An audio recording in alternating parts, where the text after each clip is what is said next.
মহিলারা বোরকা পরে না, পর্দা হচ্ছে না। পর্দা মানে ভালো করে পর্দা, ঢিলা ঢালা বোরকা পড়তে হবে, ঢেকে ঢুকে রাখতে হবে।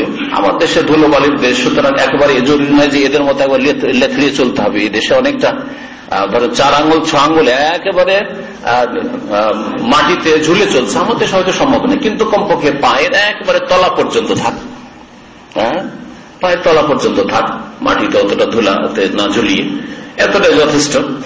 আর ঢিলা ঢালা থাকতে হবে, মহিলাদের পোশাক ঢিলা ঢালা থাকতে হবে। আর বোরকার উদ্দেশ্য হচ্ছে পর্দা করা, জিনত নয়। সুতরাং বোরকার উপরে কোনো নাক নকশা হবে না, বোরকার উপরে কোন রকমের জিনত অলঙ্কার হবে না যে আরো আকর্ষণীয় করে দিয়েছে। হইতে পারে যে মহিলা দেখতে কালো, দেখতে ভালো লাগে না, কিন্তু বোরকার উপরে এত নকশা করেছে যে ওটাই দেখতে ভালো লাগছে।